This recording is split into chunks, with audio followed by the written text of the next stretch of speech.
Assalamualaikum warahmatullahi wabarakatuh. Perkenalkan, nama saya Ahmad Zaki Syahnur dari kelas 10 IPA 6, nomor urut 03. Saya akan mempresentasikan tentang kemerdekaan beragama dan berkepercayaan di Indonesia. Yang pertama, pengertian kemerdekaan beragama dan berkepercayaan. Kemerdekaan beragama dan berkepercayaan mengandung makna bahwa setiap manusia bebas memilih, melaksanakan ajaran agama menurut keyakinan dan berkepercayaannya. Setiap manusia tidak boleh dipaksa oleh siapapun, baik itu oleh pemerintah, pejabat agama, masyarakat, maupun orang tua sendiri. Kemerdekaan beragama dan berkepercayaan muncul dikarenakan secara prinsip tidak ada tuntunan dalam agama apapun yang mengandung paksaan atau menyuruh penganutnya untuk memaksakan agamanya kepada orang lain, terutama terhadap orang yang telah menganut salah satu agama. Kemerdekaan beragama itu tidak dimaknai sebagai kebebasan untuk tidak beragama atau bebas untuk tidak beriman kepada Tuhan Yang Maha Esa.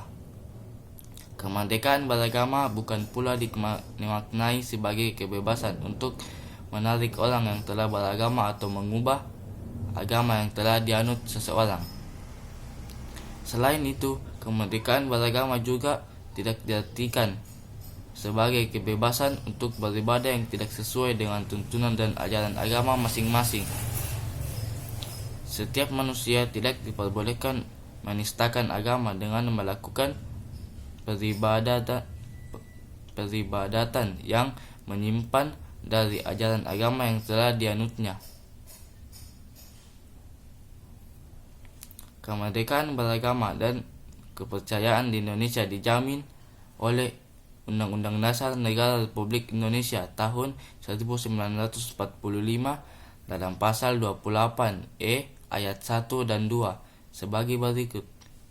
1. Setiap orang bebas memeluk agama dan beribadat menurut agamanya, memilih pendidikan dan pengajaran, memilih pekerjaan, memilih kewarganegaraan, memilih tempat tinggal di wilayah negara dan meninggalkannya, serta berhak kembali.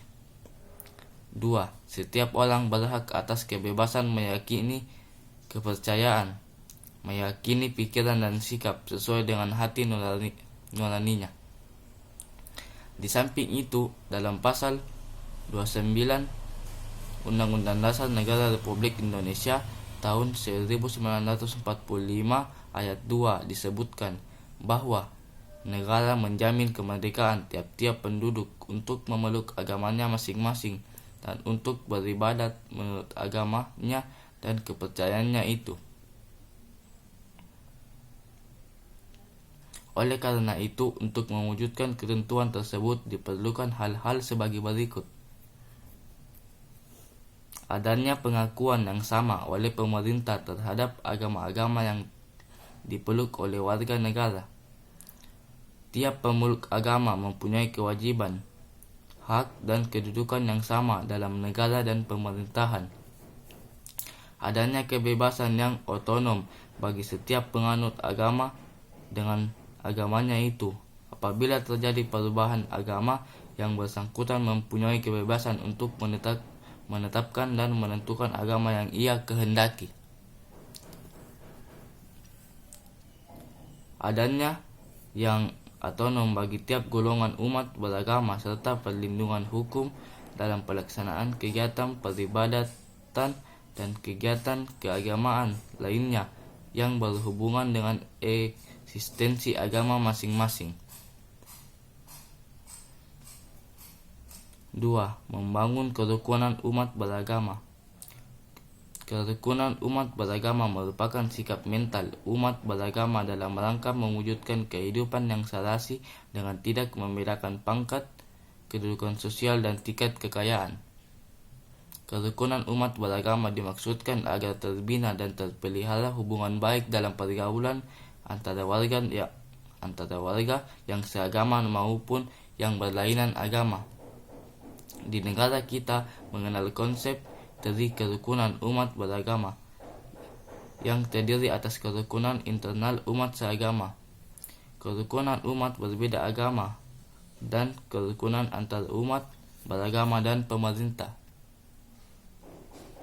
Berikut perwujudan dari 3 konsep kerukunan itu. Yang pertama, kerukunan antar umat seagama. Kerukunan antar umat seagama berarti adanya kesepahaman dan kesatuan untuk melakukan amalan dan ajaran agama yang dipeluk dengan menghormati adanya perbedaan yang masih bisa ditolerir.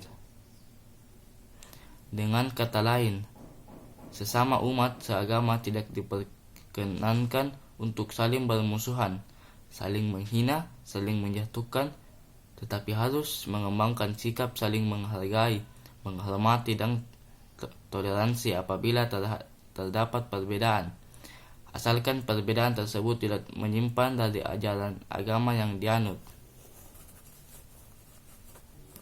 Yang kedua, kerukunan antar umat beragama. Kerukunan antar umat beragama adalah cara atau sarana untuk mempersatukan dan mempererat hubungan antar orang-orang yang tidak seagama dalam proses pergaulan di masyarakat, tetapi bukan ditujukan untuk mencampur adukan ajaran agama. Ini perlu dilakukan untuk menghindari terbentuknya fanatisme ekstrem yang membahayakan keamanan dan ketertiban umum. Bentuk nyata yang bisa dilakukan adalah dengan adanya dialog antar umat beragama yang di dalamnya bukan membahas perbedaan, akan tetapi memperbincangkan kerukunan dan perdamaian hidup dalam bermasyarakat. Intinya adalah bahwa masing-masing agama mengajarkan manusia untuk hidup dalam kedamaian dan ketenteraman. Yang ketiga, kerukunan antar umat beragama dengan pemerintah.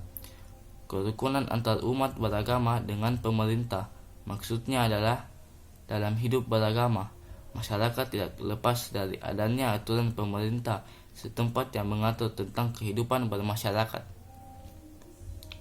Masyarakat tidak boleh hanya mentaati aturan dalam agamanya masing-masing, akan tetapi juga harus menaati hukum yang berlaku di negara Indonesia.